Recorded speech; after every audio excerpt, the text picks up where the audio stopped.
Hello friends, vision GPSC में आपનું हार्दिक स्वागत है। આજના વિડિયો લેક્ચરમાં આપણે જોઈશું ગુજરાત પાક્ષિકના 1 સપ્ટેમ્બર 2018ના અંક વિશે। તો આજનો વિડિયો લેક્ચર આપણે સ્ટાર્ટ કરીએ એ પહેલાં અમારી ચેનલ વિજન જીપીએસસીને સબસ્ક્રાઇબ કરો અને અમારા વિડિયોને લાઇક કરો। તો સૌપ્રથમ આજના ગુજરાત પાક્ષિકના અંકમાં આપણે જોઈશું અટલ બિહારી વાજપેયી વિશે। આપણા પૂર્વ વડાપ્રધાન છે, આ એમની પિક્ચર છે અને આપણા જે મુખ્યમંત્રી છે વિજયભાઈ રૂપાણી એ શ્રદ્ધાંજલિ આપતા નજરે પડે છે આ પિક્ચરમાં। જો અટલ બિહારી વાજપેયીનું દુઃખદ અવસાન થયેલ છે અને ગુજરાતના રાજ્યપાલ ઓપી કોહલી અને આપણા મુખ્યમંત્રી શ્રી વિજયભાઈ રૂપાણી એ પણ એમને શ્રદ્ધાંજલિ આપતા નજરે પડે છે। તો સૌપ્રથમ આપણે અટલ બિહારી વાજપેયી વિશે થોડું વાત કરીએ। તો અટલ બિહારી વાજપેયીના જન્મસ્થળની વાત કરીએ તો ગ્વાલિયરમાં એમનું જન્મસ્થળ છે। પછી એમની જન્મ તારીખની વાત કરીએ તો 25 ડિસેમ્બર 1924ના રોજ એમની જન્મ તારીખ છે।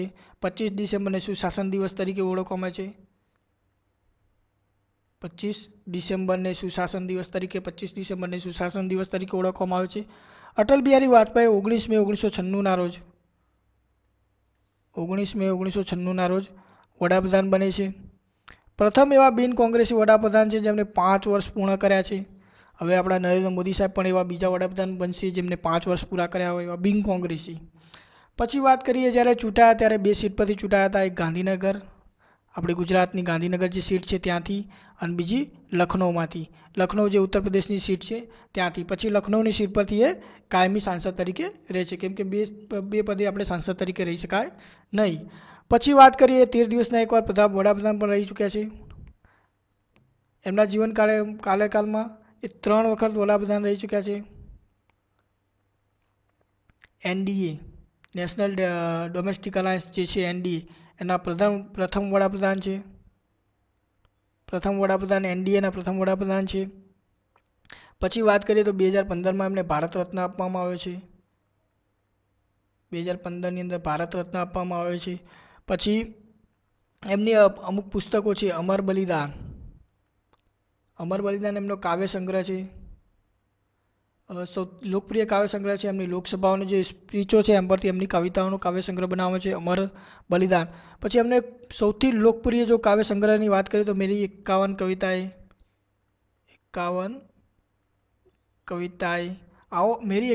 કવિતાએ નામનો એમનો કાવ્ય સંગ્રહ છે, સૌથી લોકપ્રિય છે। અને એમનો જે પ્રથમ કાવ્ય જે કવિતા કહીએ તો એ તાજમહેલ હતી। તાજમહેલ એમની પ્રથમ કવિતા હતી। તો હજુ આપણે વાત કરીએ એમના કાર્યો વિશે થોડી આગળ। તો કાર્યોમાં વાત કરીએ તો પરમાણુ પરીક્ષણ, સૌથી મહત્વપૂર્ણ કાર્યની વાત કરીએ તો પરમાણુ પરીક્ષણ એમનું મહત્વનું કાર્ય છે। ઓપરેશન શક્તિ નામે ઓળખાય છે। ઓપરેશન શક્તિ કુલ 5 પરમાણુ પરીક્ષણ કર્યા હતા। એમાંથી એક હાઇડ્રોજન બોમ્બનું પણ પરીક્ષણ હતું અને 11 મે અને 13 મેના રોજ પરીક્ષણ કર્યા હતા। 11 મે અને 13 મે 1998ના રોજ પરીક્ષણ કર્યા હતા। પછી એમનું એક બીજું મહત્વનું કાર્ય છે સ્વર્ણિમ ભુજ યોજના એમનું એક બીજું મહત્વનું કાર્ય છે। એમાં એને જે કુલ 4 નગરોનો એમાં સમાવેશ થાય છે, દિલ્હી, મુંબઈ, ચેન્નઈ અને કલકત્તા। દિલ્હી, મુંબઈ, ચેન્નઈ અને કલકત્તા, કુલ 4 રાજ્યોની જે 4 શહેરો છે, મોટા રાજ્યો નહીં પણ 4 શહેરો છે, દિલ્હી, મુંબઈ, ચેન્નઈ અને કલકત્તા, એમને જોડીને એક સડક માર્ગ તૈયાર કરવાનો છે। આ સ્વર્ણિમ ચતુર્ભુજ યોજના કહેવાય છે। પછી સર્વ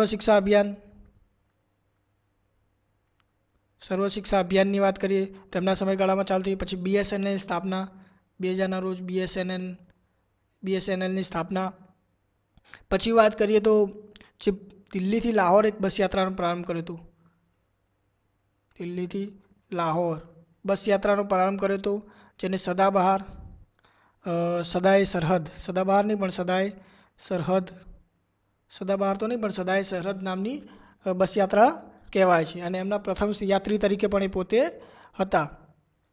હવે વાત કરીએ તો એમને જે મુખાગ્નિ છે, એમને સ્મૃતિવન જે રાજઘાટ છે આપણો, જે ગાંધીજીની જે જે ગાંધીજી માટે જે બનાવવામાં આવેલો છે રાજઘાટ, એની બાજુમાં શાંતિવન આવેલો છે. શાંતિવનમાં સ્મૃતિવનની અંદર એમને મુખાગ્નિ આપવામાં આવી હતી, અગ્નિ આપવામાં આવી હતી. અને મુખાગ્નિ જે આપી હતી એ નમિતા કૌલ આચાર્ય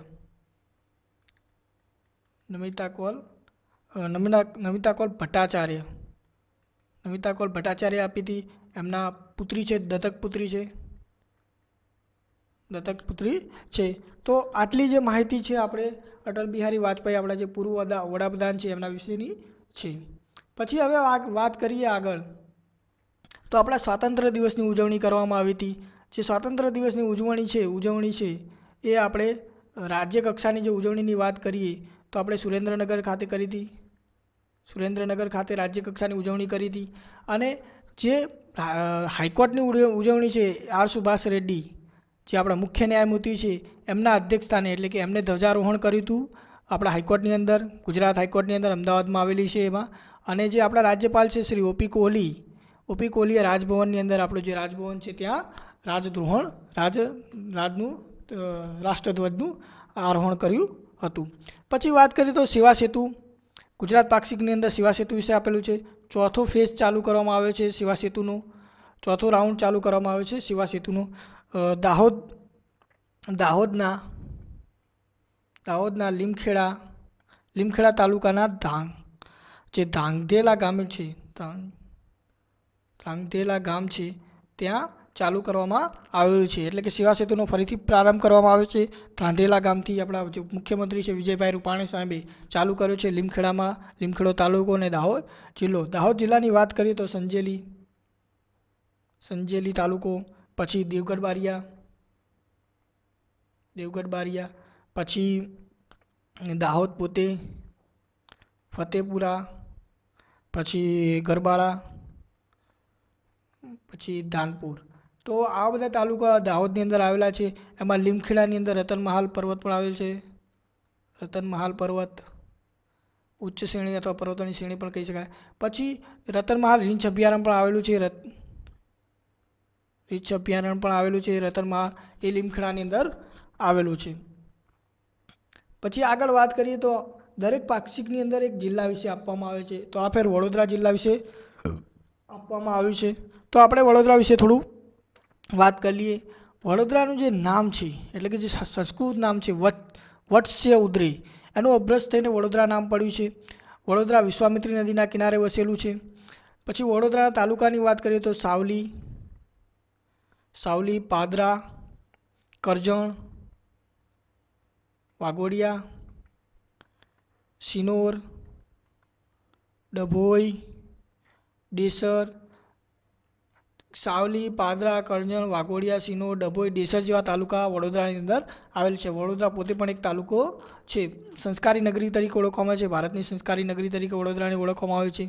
પછી મહારાજા સયાજીરાવ વિશ્વવિદ્યાલય, જે ફાઇન આર્ટ્સ કોલેજ તથા એન્જિનિયરિંગ કોલેજ છે, એ કલાભવન નામે પણ ઓળખવામાં આવે છે. પછી વાત કરીએ હજુ વડોદરાની વધારે, તો મહેલોના શહેર તરીકે પણ ઓળખવામાં આવે છે. ભારતની સંસ્કારી નગરી મેં તમને કીધું અહીંયા આપેલું છે. પછી વિશ્વા નદી કિનારે વસેલું શહેર છે. પછી વડોદરાની વાત કરીએ તો નિષ્કલંક માતાનું મંદિર આવેલું છે.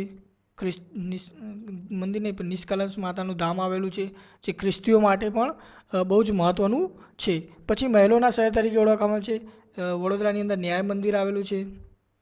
પછી સુરસાગર તળાવ આવેલું છે. પછી કીર્તિ મંદિર આવેલું છે. પછી કીર્તિ મંદિરની અંદર આપણા જે નંદલાલ બોઝ છે, ચિત્રકાર નંદલાલ બોઝ, એમના ચિત્રો પણ કીર્તિ મંદિરની આવેલા છે. પછી લક્ષ્મીવિલાસ પેલેસ આવેલું છે. પછી કમાટી બાગ આવેલું છે. સયાજી બાગ પણ આવેલું છે. વડોદરા ગાયકવાડની એક મહત્ત્વની રાજધાની હતું. જ્યાં સુધી મરાઠાઓનું શાસન વડોદરામાં સ્થપાયું, એટલે કે વડોદરામાં ગાયકવાડનું જ્યારે શાસન આવ્યું, ત્યારથી લઈને ભારત આઝાદ થયું ત્યાં સુધી, ભલે મરાઠાઓ જતા રહ્યા, પણ ભારત આઝાદ થયું ત્યાં સુધી ગાયકવાડનું શાસન વડોદરાની અંદર રહ્યું. ભલે આધિપત્ય બ્રિટિશનું રહ્યું હોય, પણ જે શાસન છે એ ગાયકવાડનું રહ્યું છે. પછી વડોદરાની અંદર આજવા તળાવ છે, એ આખા વડોદરાને પાણી પૂરું પાડે છે. પછી ડભોઈનો કિલ્લો ડભોઈના કિલ્લાનું સમારકામ સિદ્ધરાજ જયસિંહે કરાવેલું છે. પછી એનો જે કડિયો હતો હીરા કડિયા એ બહુ પ્રખ્યાત છે. પછી કાયાવરોહણની વાત કરીએ, કાયાવરોહણની વાત કરીએ તો ભગવાન લકુલિશનું જન્મ છે, ભગવાન લકુલિશનું જન્મ સ્થળ છે. પછી વાત કરીએ તો ચાંદોદની દક્ષિણનું કાશી તરીકે ઓળખવામાં છે. પછી નારેશ્વર જે રંગ અવધૂતનો આશ્રમ છે, અવધૂતનો આશ્રમ. તો આ બધું વડોદરાની અંદર આવેલું છે. હવે વાત કરીએ તો મુઘલ કાળ દરમિયાન પણ વડોદરામાં આક્રમણ થયું હતું. અને જે જૂનું વડોદરા ઓળખાય છે, જે 4 જે દરવાજા છે એ વચ્ચેનું જે વડોદરા ઓળખાય છે એને કિલ્લે દૌલતાબાદ તરીકે પણ એ વખતે ઓળખાતું હતું. હાલ જે જૂનું વડોદરા છે, 4 દરવાજાઓ વચ્ચેનું વડોદરા છે, એ ખલીલ ખાન એટલે કે મુઝફ્ફર ખાન જે મોહમ્મદ બેગડાનો પુત્ર હતો એને બનાવરાયું હતું. એટલે કે એનું જે નિર્માણ હતું એ એના કાળમાં શરૂ થયું હતું. પછી વાત કરીએ તો એક ન્યાયિક પંચ રચવામાં આવ્યું છે HK રાઠોડના અધ્યક્ષસ્થાને. જે મગફળીઓ છે, રાજ્યમાં જે મગફળીઓના ગોડાઉનમાં જે આગ લાગી છે અને જે મગફળીઓમાં ભ્રષ્ટાચાર થયો છે એના સંદર્ભે એક HK રાઠોડ જે આપણા હાઈકોર્ટના નિવૃત્ત ન્યાયાધીશ હતા એમના અધ્યક્ષસ્થાને કમિશન ઓફ ઇન્ક્વાયરી એક્ટ હેઠળ એક ન્યાયિક તપાસ પંચ રચવામાં જાહેરાત વિજયભાઈ રૂપાણી સાહેબે કરી છે. ગોંડલની અંદર જે મગફળીનું ગોડાઉન હતું એમાં આગ લાગી હતી, પછી તપાસ થઈ હતી ને એમાં FCI વાળા કે અમારો હાથ નથી, FCI વાળા કે ભ્રષ્ટાચાર થયો છે, ગુજરાત સરકાર કે અમારા અંડરટેકિંગમાં આવતું નથી. તો આ બધાના આવું બધું થવાને કારણે એક તપાસ પંચ નિમવામાં આવ્યું છે. તપાસ પંચ વિશે આમ તો હું મારી રાય નહીં આપું, પણ તપાસ પંચ વિશે તમે થોડી જોશો તો 2002 જ્યારે થયું હતું એનું તપાસ પંચની વાત કરી લો, આસારામના કેસની તપાસ પંચની વાત કરી લો, પછી સુરેન્દ્રનગરમાં જે પેલો કાંડ થયું હતું સુરેન્દ્રનગર એન્કાઉન્ટર એની તપાસનું જોઈ લો, ફેક એન્કાઉન્ટર કેસના તપાસની જોઈ લો. તો આ બધાના રિપોર્ટો અને તપાસ પંચ એ હંમેશા ચર્ચાસ્પદ રહ્યા છે. તો હવે આપણે આગળ વાત કરીએ સ્ટેચ્યુ ઓફ યુનિટીની. સ્ટેચ્યુ ઓફ યુનિટીની કાર્યક્રમનું જે કામગીરી છે એનું નિરીક્ષણ આપણા મુખ્યમંત્રી સાહેબે કર્યું છે. એના વિશે ગુજરાત પાક્ષિકમાં આપવામાં આવ્યું છે.